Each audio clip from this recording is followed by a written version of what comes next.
let's take a quick second at looking into the Kin kiln at the vertical air bath to show you how you can load and unload both in temperature range and when the oven is cold. When the oven is cold, it's super simple. You're pretty much just putting a pin through your pinhole, hanging it from the supports, and all the knives are able to hang freely inside. Gravity does the work, heat does the work, stuff gets straighter, everything's good.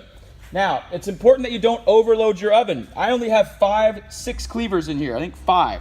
So I can fit 10 cleavers in there, but then I'm gonna overrun my oil's working temperature before I finish the oven load of knives. These steak knives are much smaller, they're much thinner. I can run more of them in the oil before I overheat it. So you need to think about that before you load an oven. You need to think about the idea that it's not about how many knives you can run at one time, it's about how many you can process with your oil speed and handle out and in of the oven before you exceed the working range that you're holding at. So I'm frequently asked how to open and close the kiln and how to retrieve the knives and put them back without burning yourself. Well, the honest truth is that there's not that much heat that comes out of the baffle. The way they're designed, they hold the heat inside very well. The easiest way to get in and out of the kiln is just like working in your forge. You never go directly forward into the forge. You always stand to one side or the other and you move in so that you're out of the direct heat line. Same thing works here.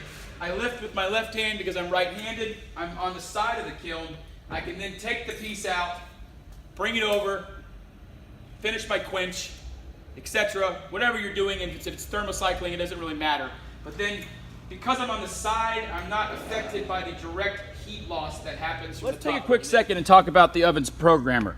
Okay, these things can be a little intimidating. Sometimes they're a little overwhelming, but this guy's pretty simple to use. They just finalized one that's just for knife makers, meaning it's pre-programmed for 1095, 1084, 52100, 440C, all your basic knife blade steels and their programs will come already inside so that you don't have to worry about figuring them out or Googling it or any of that. But say you want to run your own, it's not complicated. User program, I want to run number 7. Nothing's programmed yet. I want my ramp to be full as fast as it'll go. I want my temperature of my Fahrenheit to be 1450 degrees. I want to hold for 25 minutes. I don't want a second one. It's a single stage program. We'll start it. We'll wait patiently for the green lights to let us know that we have succeeded in programming. 1, 2, 3, click, on they go, and you're off. Another cool feature on these ovens is the alarms are built in, and they're pretty loud. So I can actually hear this out here in the shop in my workroom. So that's nice for me. If the grinder's going, it's a little bit hard to hear if I'm being honest, but at least it has an alarm. All those little steak knives in there.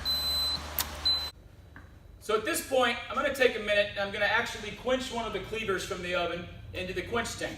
Now, we spent all this time in the vertical system taking advantage of gravity, letting de-stress happen on its own naturally. We don't want to go horizontal in between the vertical oven and the vertical quench tubes. It needs to stay as vertical as it possibly can in the process.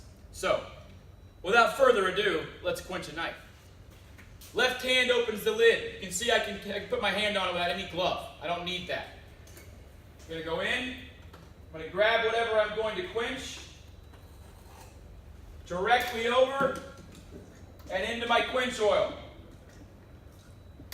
These cleavers are big and they're bulky, so they're a little hard to get out, but it should show you that something this big is that easy to remove from this system.